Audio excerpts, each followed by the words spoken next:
మరి చంద్రబాబు సైకిల్ పరిస్థితి ఏమిటి అని చెప్పి ఒక్కసారి గమనిస్తే, చంద్రబాబు నాయుడు గారి సైకిల్ పరిస్థితి ఏమిటి అని గమనిస్తే, చంద్రబాబు సైకిల్కు ట్యూబులు లేవు,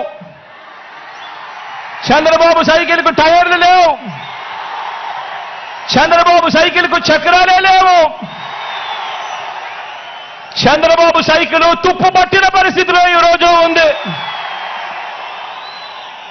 ఆ తుప్పు పట్టిన సైకిల్ను తొక్కటానికి, ఆ తుప్పు పట్టిన సైకిల్ను తోయటానికి ఇవాళ చంద్రబాబు నాయుడు గారికి వేరే పార్టీలు కావాలి.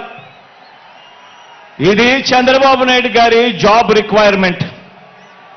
ఎందుకంటే బాబు పేరు చెబితే గుర్తుకొచ్చే ఒక్క మంచి కూడా ప్రజల నోట్లో నుంచి వినపడదు.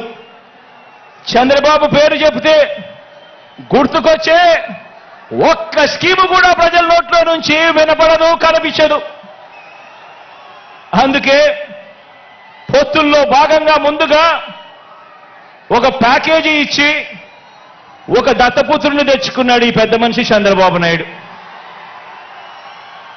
దత్తపుత్రుని ఎందుకు తెచ్చుకున్నాడంటే, ఈ ప్యాకేజీ స్టార్ అయితే సైకిల్ సీటు తనకు కావాలని అడగడు, తన వారికి సీట్లు ఇవ్వకపోయినా కూడా ఈ పెద్ద మనిషి, ఈ దత్తపుత్రుడు అడగనే అడగడు.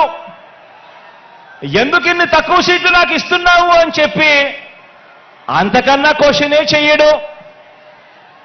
కావాలంటే తాను తాగుతా ఉన్న టీ గ్లాస్ కూడా బాబుకే ఇచ్చేస్తాడు. చంద్రబాబు సిట్ అంటే కూర్చుంటాడు, చంద్రబాబు స్టాండ్ అంటే నిలబడతాడు.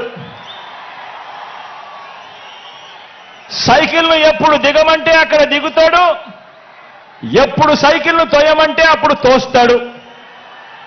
పొత్తుల్లో ఉండమంటే పొత్తుల్లో ఉంటాడు, విభేదించినట్టు డ్రామాలు ఆడమంటే రక్తి కంటిచ్చే డ్రామా కూడా ఆడుతాడు. వెనకటికి చంద్రబాబు నాయుడు లాంటి నాయకుడిని ఎవరో అడిగారట. వెనకటికి చంద్రబాబు నాయుడు గారి లాంటి నాయకుడిని ఎవరో అడిగాడట, అయ్యా పరిపాలన చేసేవారు కలకాలం గుర్తుండాలంటే ఎలాంటి పనులు చేయాలి అని చెప్పి అడిగారట. ఎలాంటి పనులు చేస్తే కలకాలం గుర్తుండిపోతాం ప్రజల్లో అని చెప్పి అడిగాడట. అప్పుడు ఆ బాబు ఏం చెప్పాడంటే, ప్రజలకు అన్నం పెడితే అరిగిపోతుంది, ప్రజలకు చీర కొని పెడితే చిరిగిపోతుంది, ప్రజలకు ఇల్లు కట్టిస్తే కూలిపోతుంది, కర్రు కాల్చి వాత పెడితే మాత్రమే ప్రజలకు కలకాలం గుర్తుంటుందని ఆ బాబు చెప్పాడట. ఈ 14 ఏళ్ళు సీఎంగా ఉన్న బాబు కూడా అలాంటోడే. 14 ఏళ్ళు ముఖ్యమంత్రిగా ఉన్న ఈ చంద్రబాబు కూడా అలాంటోడే. అదే చేశాడు. అలాంటి బాబు ఎంతమందితో పొత్తులు పెట్టుకున్నా, ఇలాంటి ఈ చంద్రబాబు ఎంతమందితో కూడా పొత్తులు పెట్టుకున్నా కూడా ఈ చంద్రబాబు నాయుడు గారి పరిస్థితి సున్నా. ఈ సున్నా ఇంటూ ఎన్ని పొత్తుల్లో ఎన్ని పార్టీలున్నా కూడా దాని విలువ ఒక బోడి సున్నానే.